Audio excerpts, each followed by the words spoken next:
Kara Robinson is sleeping over at her friend's house and planning to go to the lake today. She makes a phone call to her mother Deborah Johnson and asks for permission. Kara tells her mother that she and her friend Jess are going to the lake and they will be back at night. She further says that she is also going to meet her father. Jess comes in and tells that her mother allowed her to go to the lake, but they have to water the plants. Jess goes for a shower, while Kara goes into the backyard to water the plants. She is watering the plants in the backyard when a car arrives.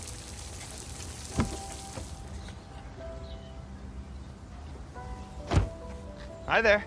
Hi. Can you just hold on to these for me? Oh, yeah, sure. Great. If you scream, I'm gonna shoot you. You gonna come with me? He makes her get in the car, but stuff her in a box inside the car. She does so. He takes her with him and she starts crying. Jess starts searching for her. She calls Kara's mother to ask if she came here to pick her up. Deborah Johnson calls Ryan, Kara's boyfriend, to ask him if Kara is with him, but she becomes upset as he tells her that she is not with him. On the other side, the kidnapper takes her out of the box and warns her if she makes noise, he will shoot her. He takes her inside a room and removes her handcuffs and tells her rules that if she wants anything she will have to get permission from him. He tells her that she will call him daddy and that if she breaks the rules, he will kill her. He starts writing her information. She says that she is 15 years old and lives in Lexington. He asks her about her family. Kara says that her mother and dad, Ron, are separated. He asks her if she is a virgin or not. She says that she loves Ryan and her mom and dad. After this, he had her lay down and had his way with her. He takes her to the bathroom and watches her shower. Meanwhile, she is thinking of escaping, but she can't. On the other side, her mom calls her dad and tells him that Kara has gone missing. He becomes worried. Deborah calls the police to search for her. The police officer asks Jess many questions and asks her to go home and call them if Kara shows up. Kara is sitting with him on the sofa, and he is telling her about his high school education and his part-time jobs. He was in the Navy and never got a reward. Then he tells her that he will not hurt her. Then he gives her a cigarette to smoke. She is continuously thinking of escaping, but she is scared of being killed. She sees his pets, and he tells her that he loves them all, and is happy with them. He says that his job was so boring. He says that he will let her go when he is done with her. Then he plays a nude movie, and asks her to see it. On the other side, her mom is getting help from another police officer to search for her. After finishing the movie, she goes to the bathroom, but he watches while she pees, and after this, he starts cooking in the kitchen and asks her to sweep the kitchen. While doing this, she starts memorizing everything in the kitchen. He turns around and tells her to undress. Deborah goes to the sheriff, and they are discussing about Kara. Her mother says that she is not an immature child. He asks her to go home and wait for a call. The kidnapper takes Kara to the TV lounge and turns on the TV. He says that there is no breaking news about her because her mom, dad, Ryan, and even Jess don't care about her. He takes her to the bedroom and asks her to sit in the big box-like container and be quiet as he has to make a phone call. She feels difficulty breathing, so she starts screaming that she can't breathe. He comes back and removes the lid of the container. After some time, he comes back and gives her a pill to remove anxiety. He ties her to the bed and puts on handcuffs and says that it's time to sleep now and lays down on the bed beside her. The next morning, when she opens her eyes, the kidnapper is still sleeping. She tries to remove her handcuffs and becomes successful.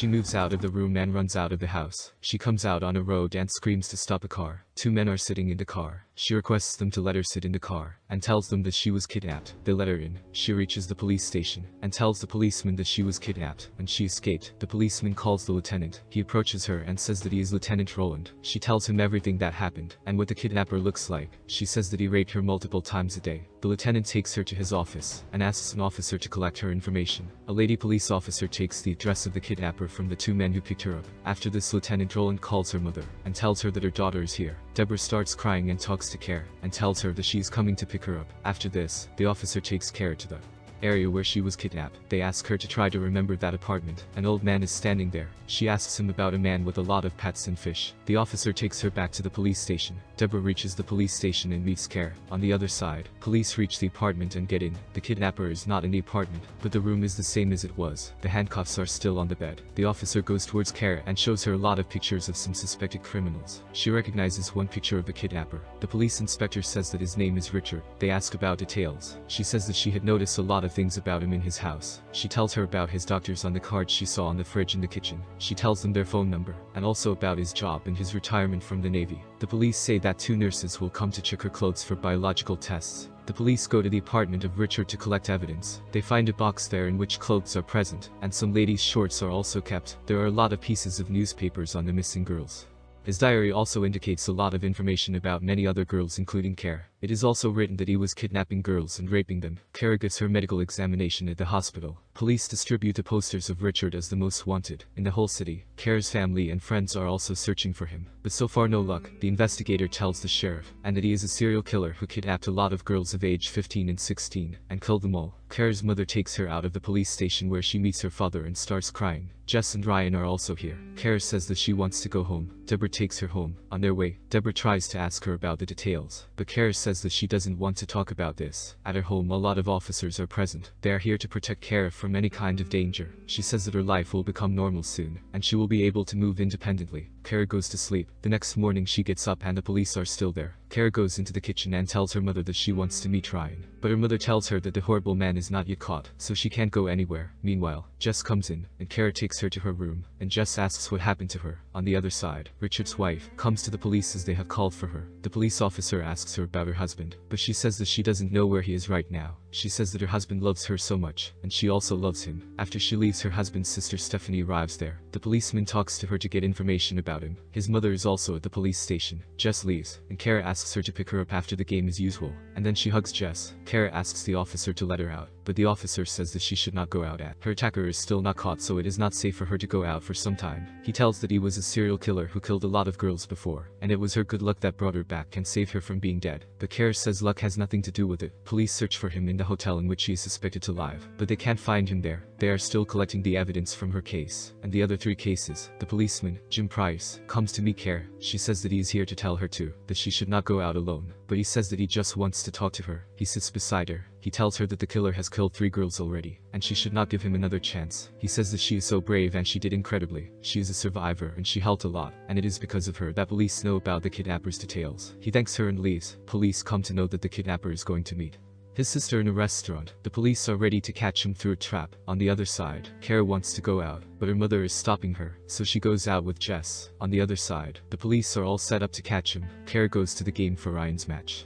When the kidnapper arrives, he sees the police van there and starts running. Police start chasing him. When police surround him from both sides, he shoots himself and dies. The next morning, Kara wakes up and comes out of her room where her mother is making breakfast for her. She tells her that the kidnapper got killed last night. The police sergeant told Kara that he is proud of her, as she is a hero in the way she saved herself. She says that she just wanted justice. Kara goes inside. Kara says that nothing can change what happened to her, but she is happy because she survived. Okay. It's not because of, I don't know what to do. I just really want to be here for you. I know you do. But you can't change what happened. It happened. I survived. I survived.